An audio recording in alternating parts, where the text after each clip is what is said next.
Vocês, bom, espero que sim, sejam bem-vindos ao nosso canal Meningi. Estou aqui para ajudar vocês nas resoluções, nas análises de redação nota 1000, tá bom? Do Enem. Então, a gente estava olhando aqui na cartilha de redação. Vou ler para vocês agora a redação do Pedro, tá? Principalmente agora nessa reta final, né, para ajudar vocês nessa semana de revisão, tá bom? Então vamos lá. Estou voltando aqui só para ler o tema da primeira aplicação, né? Que teve a segunda também. Mas vamos ler da primeira, de 2024. Na própria cartilha de redação é bom que eles deixam aqui pra gente. Deixa eu ver aqui. Cadê? Aqui. Tema. Desafios para a valorização da herança africana no Brasil, tá? Então, vamos lá. Vamos ler a do Pedro. Créditos aí ao site do INEP, né? Para disponibilizar as redações nota 1000. Então, vamos ler a redação do Pedro. Pedro Alves Freitas, Ricardo Alves Freitas, né? Então vamos lá, ele começa descrevendo o seguinte, o Brasil ao longo de sua história tornou-se um país bastante miscigenado, sendo o povo africano um dos principais agentes da herança da identidade brasileira. Entretanto, com o passar dos anos, surgiram tentativas de desvalorizar essa descendência com o surgimento do movimento eugenista, que buscava embranquecer a população, pois acreditava-se que assim ela se tornaria mais pura e melhor. Dessa forma, infelizmente, fomentou-se uma visão negativa da herança negra, trazendo, para os dias de hoje, desafios para a valorização das origens africanas. Né? Voltou no tema, né? Interessante, Tais como a. Então, aqui que estão os argumentos, Tais como a precária representatividade nas escolas e a falta de incentivos à cultura afrodescendente. Então, vamos lá, Precária representatividade nas escolas. Como que ele vai defender isso? Nesse sentido, a representatividade escassa nas escolas acaba perpetuando estereótipos em relação à cultura africana, pois ela é pouco ensinada nos anos escolares. E, quando é abordada na sala de aula, costuma ser apenas sobre o passado escravista, tratando-se ao longo dos anos de sofrimento dos afrodescendentes ou de um jeito estereotipado. Resumindo, a herança negra há poucos elementos como a capoeira, sem abordar sua diversidade. Assim, a educação cumpre um papel essencial na luta pela valorização da herança africana, pois, desde cedo, é preciso ensinar sobre a pluralidade da cultura negra às crianças e aos jovens, disseminando de forma adequada as origens africanas, transformando a sociedade, como afirmou Paulo Freire, quando disse que, sem educação, será impossível evoluirmos como sociedade. Interessante, né? Ainda citou Paulo Freire aqui. Então, vamos lá. Segundo argumento, né? Falta de incentivos à cultura afrodescendente. Então, ademais, a falta de incentivo às culturas afrodescendentes é um grande desafio, pois é muito difícil valorizar algo que não conhecemos. Dessa forma, é preciso destacar a ocorrência de casos como o que Djamila Ribeiro conta em seu livro Pequeno Manual Antirracista, em que a autora relata ter consumido pouquíssimo conteúdo feito por pessoas negras na sua infância, e na maioria das vezes observando apenas protagonistas brancos em livros. Nesse sentido, sem incentivos para artistas negros ocuparem espaços culturais como livros ou filmes, apenas os brancos estão sendo representados, privando as pessoas de contemplar e valorizarem a cultura africana. Ótimo argumento esse, né? A questão das obras, dos livros também, né? É interessantíssimo esse argumento, né? Sobre falta de incentivo à cultura, né? Justamente pelo tema ser sobre cultura, da cultura afro-brasileira, né? Interessante. Então tá, vamos lá, vamos para a pergunta que não quer calar. Quem vai solucionar esse problema? Como vai solucionar? Então, vamos lá, quem vai solucionar e como vai solucionar. Então, o que ela vai descrever aqui pra gente, como é que ela descreveu pra gente? Vou apagar aqui, pra ficar mais fácil, na conclusão. Gente, minha letra tá horrível, tá? Ademais, a falta de... perdão, aqui, nossa, tá vendo? Já até buguei aqui, conclusão. Conclusão que, portanto, quem? Ministério da Educação, cabe ao Ministério da Educação, responsável por gerir processos educacionais no Brasil, o que? Fazer o que? Como? Então, quem? Ministério da Educação. Fazer o quê? Intensificar a representatividade negra nas escolas. Como, né? Vai fazer o quê e como? Por meio de uma reforma na base educacional para trazer aulas e livros didáticos à diversidade cultural negra para além da escravidão. Então, olha que interessante. Além disso, faz-se necessário o Ministério da Cultura. Então, ela citou o da Educação e o da Cultura. Órgão brasileiro responsável por gerir meios culturais, destinar incentivos a artistas negros, a fim de fomentar a produção de conteúdo afrodescendente e disseminá-lo à população por intermédio de teatro, cinema, televisão, livros, suprindo visões estereotipadas da sociedade. Olha que interessante. Gente, a conclusão dela tem tudo a ver com os argumentos, tá? Uma coisa interessante que uma coisa encaixa a outra, tá? Por quê? Se a gente for analisar aqui os argumentos dela, ó, precária representatividade nas escolas e o que? Falta de incentivos à cultura afrodescendente. Então, se ela citou a questão das escolas, ela citou aqui o Ministério da Educação. Olha que interessante, encaixando com o argumento dela. E falta de incentivos à cultura, ela citou aqui o que? Ministério da Cultura. Então, perceberam que interessante? Não basta só você tentar adivinhar um tema. Vamos tentar adivinhar um tema sobre IA, sobre meio ambiente, enfim. Não adianta só você tentar adivinhar um tema. Olha que interessante. Por isso que é importante a gente ler as redações. Por quê? Né? E parabéns aos candidatos, né? Parabéns a todos que tiraram o livro e disponibilizaram suas redações, né? Para os estudantes, né? Parabéns ao INEP por disponibilizar.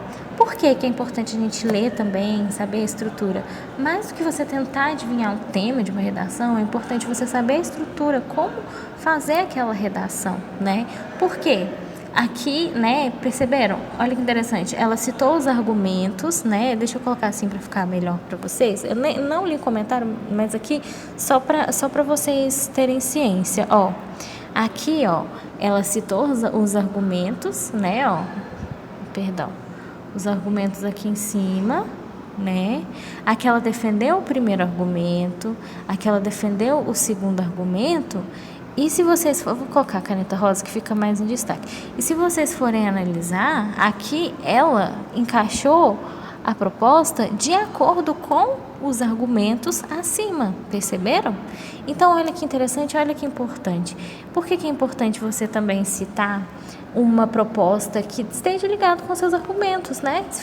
Para ficar algo que tenha conexão, né? Se não ficar algo desconexo, né? Então, olha que interessante. Citar também a solução para esses argumentos, né? Aqui no finalzinho, ó, citou a solução para esses argumentos que ela citou acima, né? Que tem tudo a ver com o tema. Se ela citou algo sobre educação, ela citou o Ministério da Educação.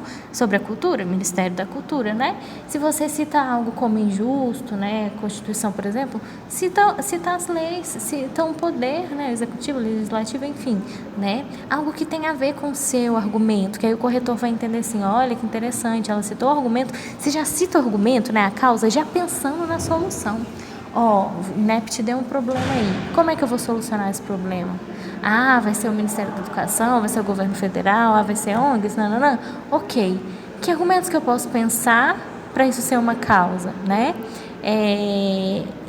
Para ser interessante, né? Olha que legal. É isso daqui que eu queria trazer para vocês, né? Sobre isso, que ela citou órgãos para solucionar o problema, órgãos relacionados ao que ela citou como argumento, entenderam? Muito legal, né? Ela não, gente, perdão. Gente, perdão, Pedro Alves. Enfim, perdão, Pedro. Ele citou como argumento, tá bom, gente? Eu tô tão... Olha, eu sei que essa semana para vocês relaxarem, ficarem tranquilos por causa da prova, então... Desculpa, tá? Eu tô meio lerdo, mas enfim, deu para entender, né? Perdão, Pedro, parabéns pela sua redação, viu?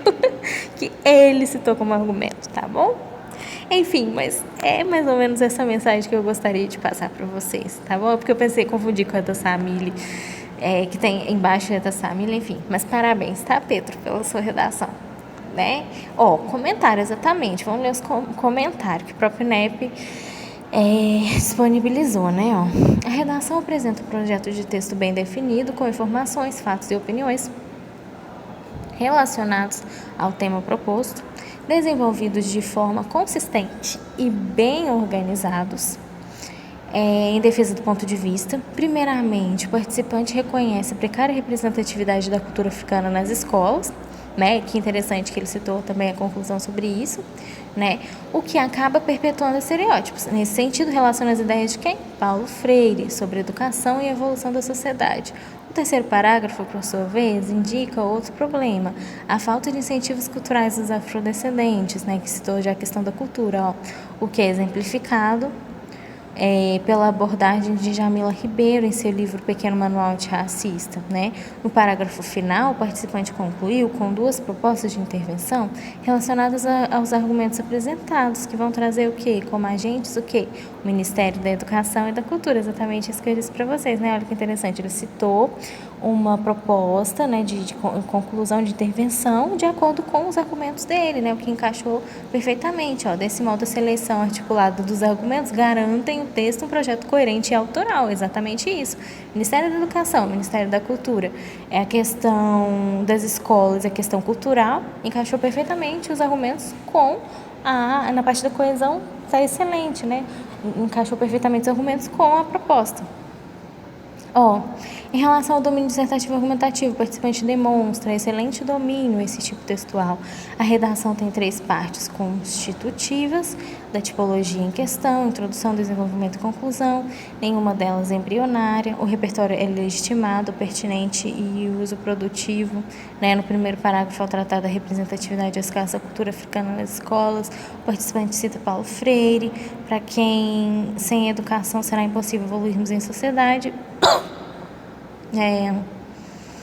O segundo parágrafo trata da falta de incentivos para os artistas negros ocuparem espaços culturais. O repertório mobilizado tem como fonte filosófica, né, de Djamila Ribeiro. O parágrafo final é dedicado à conclusão, com a apresentação proposta de intervenção. Desse modo, com a referência ao arcabouço científico e legal brasileiro, né, bem como fatos históricos, a redação demonstra, além do excelente domínio do texto dissertativo e argumentativo, a abordagem completa do tema com o uso do repertório sociocultural produtivo. Quanto a aspectos linguísticos, a participante demonstra um ótimo domínio da modalidade escrita formal, da língua portuguesa, a redação caracterizada por uma boa estruturação sintática, os períodos são construídos com complexidade esperada para que a estrutura sintática seja avaliada como muito boa, com subordinações e orações intercaladas, o que revela o domínio do participante na elaboração de períodos. Contudo, há alguns desvios, né, de imprecisão vocabular no trecho, um dos principais agentes na herança da identidade brasileira, no qual aparentemente o sentido de construção de identidade brasileira há também uso inadequado da letra minúscula, movimento eugenista, enfim, né, a ausência de vírgulas para separar a oração adverbial intercalada, quando é abordada em sala de aula, o emprego inadequado de vírgula em um aposto especificado. É preciso destacar a ocorrência como o caso de Djamila Ribeiro, que conta o seu livro Pequeno Manual Antirracista, né, olha que interessante. Por fim, o trecho precisa ensinar sobre a pluralidade da cultura negra, né, às crianças e aos jovens, disseminando de forma adequada as origens africanas. O uso do ponto e vírgula está inadequado para proceder o gerúndio disseminado na oração, uma imprecisão do uso de expressão de origens africanas, já que não podem ser disseminadas as origens africanas, mas, por exemplo, conhecimentos dos povos africanos. Né? Em relação aos aspectos coesivos já anotados, a continuidade temática observa nessa redação um repertório diversificado, né, de recursos coesivos, sem inadequações, no plano nominal há emprego de pronomes essa, essas, né? Enfim, algumas coisas, né? Algumas coisas, palavras sinônimas, no plano sequencial há emprego de marcadores argumentativos. Por fim, o participante elabora 2 propostas que respeitam os direitos humanos, eles permeiam o texto, que são decorrentes do desenvolvimento de argumentação. Essas propostas são detalhadas, isso que é importante, tá? O detalhamento, tá, gente? O INEP, ele cobra muito isso, né, na proposta de intervenção, que você detalhe, né, exatamente isso, quem, como, porquê, né, detalhe, como que isso vai ser solucionado o problema, né, Essas ações de intervenção, conclui que o participante contempla o texto integralmente com excelência em todas as partes da proposta de redação. Parabéns mais uma vez, Pedro, né, pela sua redação. Enfim, né, e é exatamente isso, né, lembre-se de forma detalhada também, isso é um ponto muito importante, né, que você solucione aí detalhadamente, né, como proposta de intervenção também, tá bom? Então vamos lá, vamos para... Bom, galera, então vamos agora para o Enem PPL, né, e a segunda aplicação também, de 2024, coloquei aqui para vocês, para a gente treinar as questões também, né, já que a gente deu uma revisadinha na redação, vamos revisar também o Enem PPL. Só a nível de curiosidade, agora a gente vai para a questão 11. Se vocês quiserem saber o tema da segunda aplicação, né, do PPL, olha que interessante. Eu acho que eu já falei nas questões anteriores, mas eu vou falar de novo. Olha que legal, quer ver? Aqui, ó. Foi desafios para valorização da arte de periferia no cenário cultural brasileiro. Legal, né? Então tá, beleza, vamos lá. A gente tinha feito essa aqui, né? Interessante, a 10. Vamos para 11 então, ó. Questão 11. A rua nasce como homem, do soluço do espasmo, a suor humano, na argamassa do seu calçamento. Cada casa que se ergue é feita de esforço exaustivo de muitos seres, e a vez de ter visto pedreiros e canteiros, ao erguer as pedras para as frontarias, cantarem cobertos de suor, uma melopeia tão triste que por ar parece um arquejante soluço. A rua sente nos nervos essa miséria da criação. E por isso é a mais igualitária, a mais socialista, a mais niveladora das obras humanas, a alma encantadora das ruas. Beleza, a pergunta é a seguinte, ó, no trecho, as metáforas usadas pelo narrador caracterizam a rua como um lugar que retrata o quê? Então, olha só, A. Luta pelas posições sociais. B. Transformação cultural da cidade. C. Expressão de emoções conflitantes. D. Tradição musical presente em uma localidade. Ou E. Dinâmica do trabalho na constituição do espaço urbano. Pausem o vídeo, vocês também. Vamos ver se vocês vão acertar, ok? Bom, galerinha, pausaram o vídeo e tentaram fazer. Bom, aqui no caso, se vocês marcaram a letra E, vocês acertaram, tá bom? Vai se tratar aí exatamente da dinâmica de trabalho na constituição do espaço urbano, né? Por quê? Luta, não é luta pelas posições sociais, tá? Transformação cultural, não, nem tradição musical.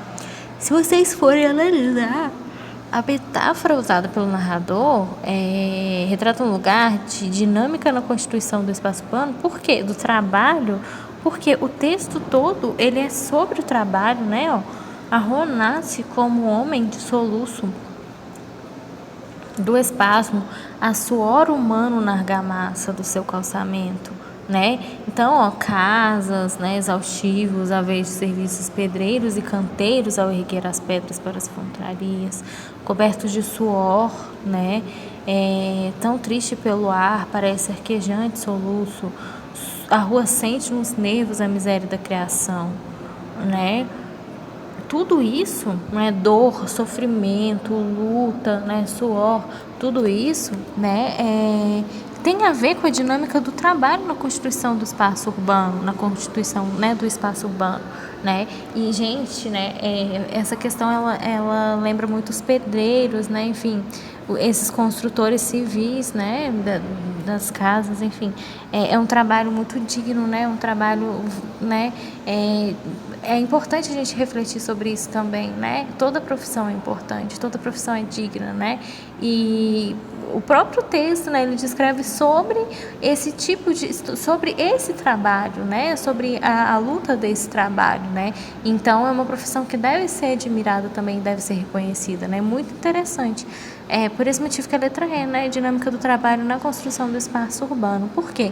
Constituição, tá? Do espaço urbano, trabalho. O próprio texto ele descreve rua, homem, né? Suor, esforço exaustivo, pedreiros e canteiros, né? Ao erguer as pedras, as fronteiras, enfim. O próprio texto ele descreve sobre essa dinâmica desse trabalho, tá bom? Por esse motivo, letra E, né? Interessante, né? Até porque sem esses profissionais não existiriam prédios, não existiriam casas, não existiriam hospitais, universidades, enfim, uma profissão muito digna e um trabalho de grande reconhecimento, né? Muito importantíssimo. Não menosprezando e não diferente dos outros, né? Toda profissão é importante, né? Mas realmente é interessante refletir sobre essas profissões. Enfim, questão 12. A partir de 1980, as academias de ginástica, como as suas diferentes modalidades de exercícios e a visão da aptidão física, passam a ser amplamente divulgadas no Brasil, como essenciais à saúde numa perspectiva médica, individual e de consumo, sem se questionar a relação dominante entre elas. Entretanto, essa análise carece de um olhar ampliado. O modelo de valorização da atividade física como fator de promoção da saúde em sua perspectiva de controle de riscos, provocando um melhor ajuste do ser humano à sociedade capitalista por meio de uma boa aptidão física, é limitado. As reflexões em busca das práticas de movimento humano voltadas à saúde em sentido complexo e multidimensional, tal como exigem os desafios contemporâneos, precisam considerar a natureza abrangente de relações entre educação, trabalho, lazer, as práticas corporais voltadas para a melhoria das condições de vida para a saúde da população em sua totalidade. Beleza, a pergunta é a seguinte, né? Na sociedade atual, a relação entre o exercício físico e a saúde vai resultar no quê? Olha só, A. Entendimento vinculado à prevenção de doenças. B. Assimilação do estilo de vida ativo adaptado ao capitalismo. C. Percepção da causalidade atribuída à melhoria da aptidão física. D. Compreensão sobre a importância das academias e suas inovações. Ou E. Reflexão sobre os múltiplos fatores necessários para condições sociais mais justas. Pausem o vídeo e tentem fazer. Vamos ver se vocês vão acertar, ok? Bom, galerinha, pausaram o vídeo e tentaram fazer. Bom, aqui no caso, se vocês marcaram a letra E, vocês acertaram. Isso mesmo, vai ser aí, ó, reflexão sobre os múltiplos fatores necessários para condições sociais mais justas, né? Por que não é entendimento, prevenção de doenças? O texto fala sobre o capitalismo, fala, mas não é sobre isso. Nem percepção sobre causalidade, nem compreensão sobre a importância. Gente, o texto, ele descreve pra gente o seguinte, olha só. Que as academias de ginástica, como suas diferentes modalidades de exercícios, a visão de aptidão física passa amplamente divulgada, né, numa perspectiva médica individual de consumo, sem questionar a relação dominante entre elas, tá? Entretanto, essa análise carece de um olhar ampliado. O modelo de valorização da atividade física como fator de promoção à saúde em sua perspectiva de controle de riscos, né, que é a questão da saúde, né, provocando um melhor ajuste no ser humano na sociedade capitalista por meio de uma boa aptidão física, é limitado. Pronto, aqui ele já fala de injustiças, né? Por que é limitado? Por que as pessoas de baixa renda não conseguem acessar esses tipos de ginástica, de academias que às vezes têm preços absurdos, né? Voltados à saúde no sentido complexo e multidimensional. Tal como exigem os desafios contemporâneos, né? Desafios contemporâneos, que desafios são esses, né? Se fosse só capitalismo, né? Da questão, né? Se fosse só a B, não é, né? Capitalismo, ficar bonito porque é moda, enfim. Nada disso, não é somente isso, né? É multidimensional. Por quê? Por que tem desafios, né? Precisam considerar a natureza abrangente, as relações entre educação, trabalho, lazer, práticas corporais, para a melhoria das condições de vida para a saúde da população em sua totalidade. Totalidade, ou seja, é necessário mais justas, né? Letra E, perdão. Reflexão sobre os múltiplos fatores necessários de condições sociais mais justas, né? Ele quer saber, na sociedade atual, a relação entre o exercício físico e a saúde resulta no quê?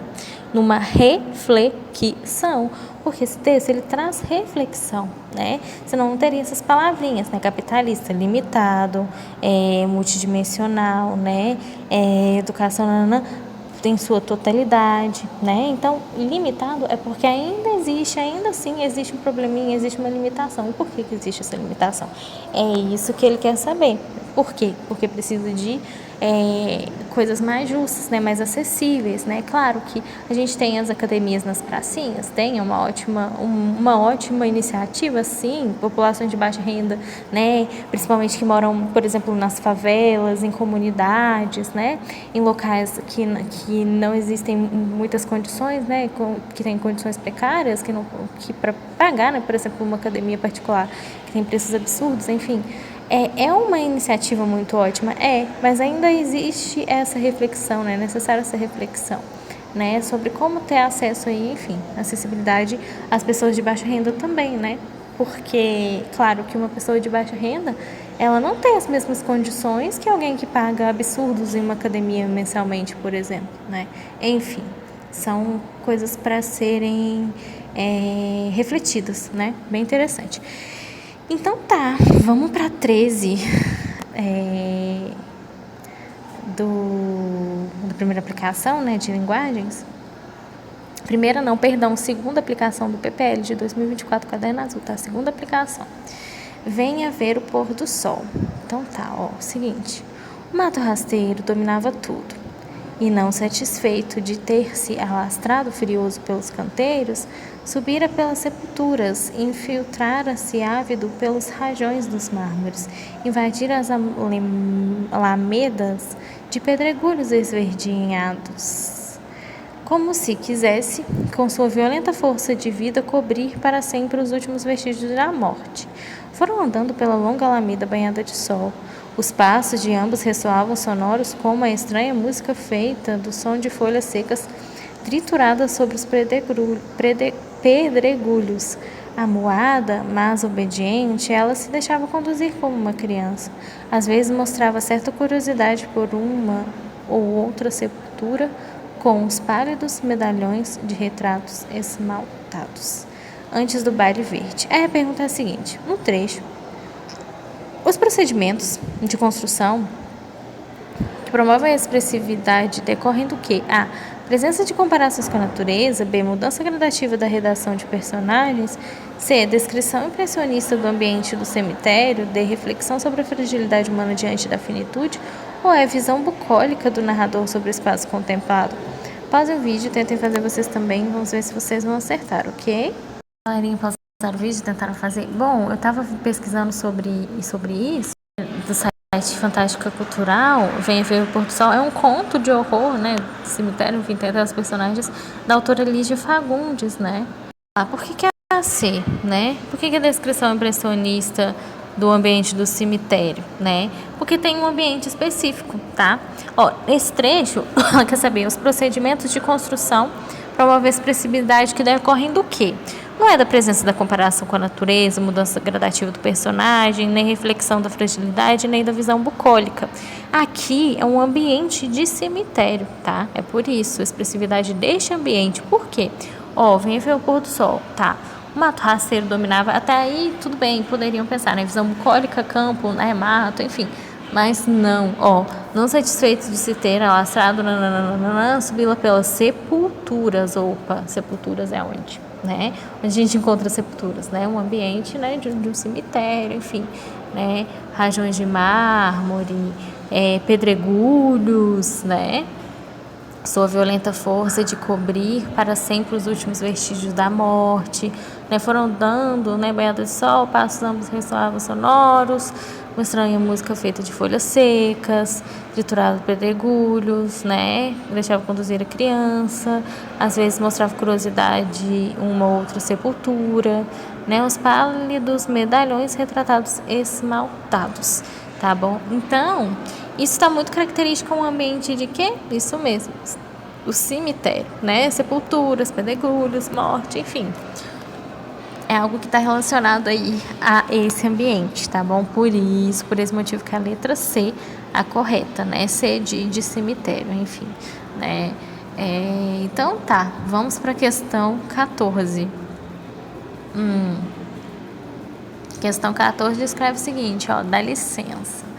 Instituída no Brasil em 1988 pela Constituição Federal, a licença paternidade foi definida como sendo 5 dias corridos, com base no artigo 7º da Constituição, mas ainda precisaria ser regulamentada pelo Congresso Nacional, por meio de uma lei. A licença paternidade no Brasil, de 5 dias corridos, é menor do que o Carnaval. Qual mensagem que estamos passando com isso? Qual prioridade nesse caso? Questiona o jornalista integrante da articulação política COPAI, de pessoas, empresas e coletivos que buscam a licença paternidade estendida. Especialistas defendem que um tempo de licença paternidade maior que tem impactos positivos na família inteira. Gera mais pais participativos, crianças com melhor desempenho na escola e as mães com maiores chances de sucesso nas carreiras. Estudos apontam esses benefícios uma vez que são presentes e cuidadores geram filhos que serão cidadãos mais saudáveis, emocionalmente mais produtivos. Assim como empresas que oferecem essa licença apresentam maior retenção de funcionários de produtividade. Beleza, a pergunta é a seguinte, nesse texto, a estratégia utilizada para converter o leitor acerca da necessidade do aumento do tempo da licença paternidade foi o quê? A. Citar um especialista jurídico sobre o assunto. B. Sugerir mudanças na legislação que versa sobre a matéria. C. Descrever a regulamentação nacional das empresas sobre o tema. D. Ressaltar ações de coletivos que buscam o engajamento das empresas. Ou E. Apresentar benefícios profissionais e famílias decorrentes desse direito. O vídeo tenta fazer vocês também. Vamos ver se vocês vão acertar, ok?